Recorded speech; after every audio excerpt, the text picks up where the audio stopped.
Hello दोस्तों, स्वागत है हमारे YouTube channel GK new exam में। दोस्तों, आज उत्तर प्रदेश में लेखपाल सुपर टेट की वैकेंसियां आने वाली हैं। उसी के उद्देश्य से हमने हिंदी की क्लास शुरू की है।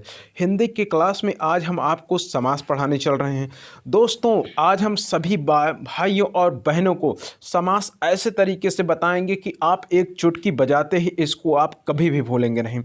दोस्तों, दो या दो से अधिक शब्दों से मिलकर बने एक नए शब्द को समास कहते हैं। या दोस्तों, हम इसी का दूसरा नाम क्या है? कम से कम शब्दों से मिलकर बने शब्द को समास कहते हैं। दोस्तों, ऐसे दो शब्द जो बहुत ही कम शब्दों से मिलकर बने होते हैं उन्हें हम समास कहते हैं। उदाहरण में जैसे दिया है यथाशक्ति, तो ये क्या होता है दोस्तों? शक्ति के अनुसार। तो शक्ति के अनुसार के लिए सिर्फ एक शब्द लिख देते हैं, यथाशक्ति। जैसे दिया है रसोई के लिए घर, तो दोस्तों रसोई के लिए घर के लिए सिर्फ एक ही शब्द बनाया गया है, वह है रसोई के लिए घर। तो दोस्तों, इन्हीं दो शब्दों से मिलकर हम जो एक शॉर्टकट में नाम पड़ जाता है उसी को हम क्या कहते हैं दोस्तों? समास कहते हैं। दोस्तों, यदि हमारा वीडियो आपको अच्छा लग रहा है तो इसे आप सब्सक्राइब कर दें, लाइक कर दें, बेल आइकन के बटन अवश्य दबा दें। दोस्तों, अपने दोस्तों में ज़्यादा से ज़्यादा शेयर कर दें, जिससे हमारे द्वारा दी गई जानकारी आपको भी और आपके दोस्तों को भी समय समय पर मिलती रहेगी। दोस्तों, उत्तर प्रदेश में 7 तारीख से लेखपाल की वैकेंसी के फॉर्म भरे जाएंगे। दोस्तों, योगी सरकार ने कहा है कि जो भी बच्चा फॉर्म डाला है पेट के, वो सभी बच्चे इस वैकेंसी में फॉर्म डाल सकते हैं। दोस्तों, 17,000 सुपर टेट की भी वैकेंसी आने वाली हैं। उसमें भी हम जानते हैं कि 30 नंबर का हिंदी आता है। उसी के उद्देश्य से हमने यह वीडियो बनाना स्टार्ट किया है। तो दोस्तों, समास के भेद, समास के 6 भेद होते हैं। दोस्तों, अव्ययी भाव समास, दूसरा क्या है? तत्पुरुष समास, तीसरा क्या है? कर्मधारय समास।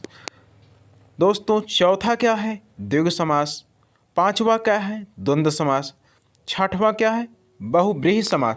तो दोस्तों, कभी कभी यह भी क्वेश्चन पूछ लेता है कि हिंदी में कितने समास होते हैं। तो दोस्तों, हिंदी में कितने समास होते हैं? 6 समास, जिसको हमने अभी बताया है। तो फिर से एक बार बता देते हैं दोस्तों। अव्ययी भाव समास, तत्पुरुष समास, कर्मधारय समास, द्विगु समास, द्वंद्व समास, बहुब्रीहि समास। तो दोस्तों, अव्ययी भाव समास क्या होता है इसके बारे में हम जान लेते हैं। तो वह समास जिसका पहला पद प्रधान होता है उसे अव्ययी भाव समास कहते हैं। दोस्तों, इसका एक एकदम साधारण सा ट्रिक है, जिसे हम ट्रिक कह सकते हैं, याद कर सकते हैं।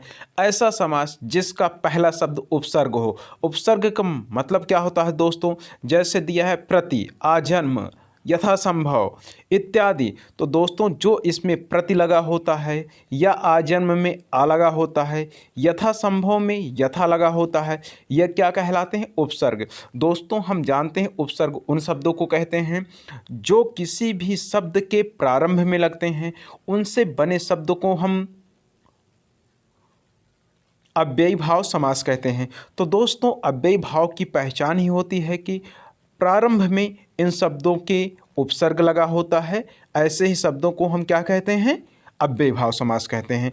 जैसे दोस्तों, प्रतिदिन, आजन्म, यथासंभव में प्रति, आ, यथा, ये सब क्या कहलाते हैं? उपसर्ग कहलाते हैं।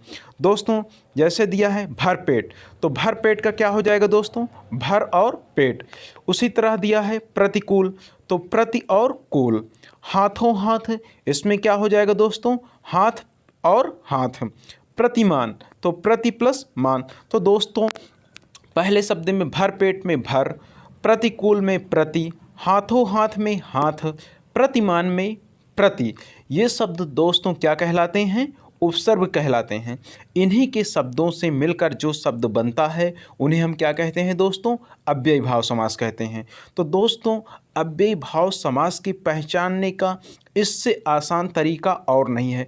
दोस्तों, जब भी आप एग्ज़ाम में बैठने जाइएगा, तुरंत देखिएगा कि हाँ, सर ने बताया था कि प्रारंभ में जो उपसर्ग होते हैं वो अव्ययी भाव समास कहलाते हैं। दोस्तों, कुछ अपवाद भी हैं। अगर किसी शब्द की पुनरावृत्ति हो तो वह अव्ययी भाव कहलाता है। दोस्तों इसमें क्या होता है, एक ही शब्द की बार बार पुनरावृत्ति हो, जैसे कहें धड़ाधड़ तो इसमें धड़ धड़ 2 बार आया है। उसी तरह जैसे घर घर तो घर भी 2 बार आया है। रातों रात इसमें रात रात 2 बार आया है। धीरे धीरे तो इसमें धीरे धीरे 2 बार आया है। भागम भाग तो दोस्तों इसमें भी देखा जाए तो भाग भाग 2 बार आया है।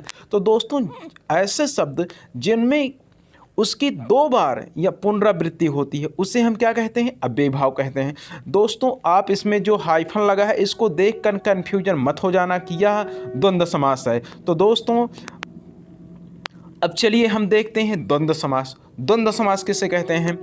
दोस्तों ऐसा समास जिसमें दोनों पर प्रधान होते हैं तो दोस्तों उन्हें हम द्वंद्व समास कहते हैं। दोस्तों इसके समास विग्रह में और अथवा या शब्द को लगाते हैं। जैसे उदाहरण में दिया है नदी नाले, ठंडा और गर्म।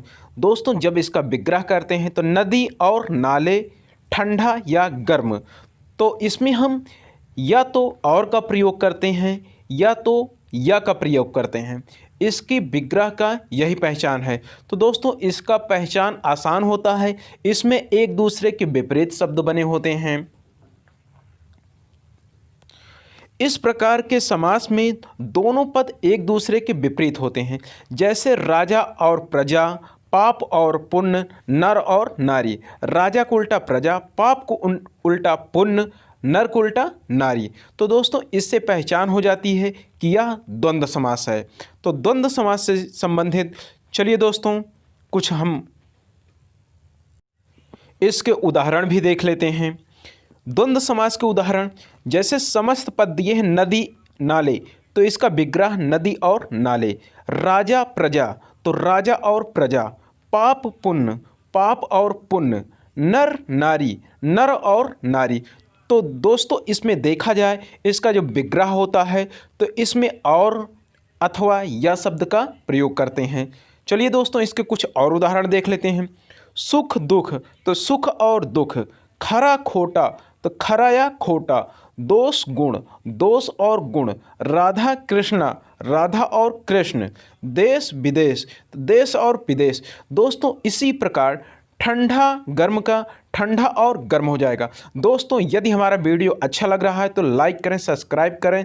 Thanks watching for my video.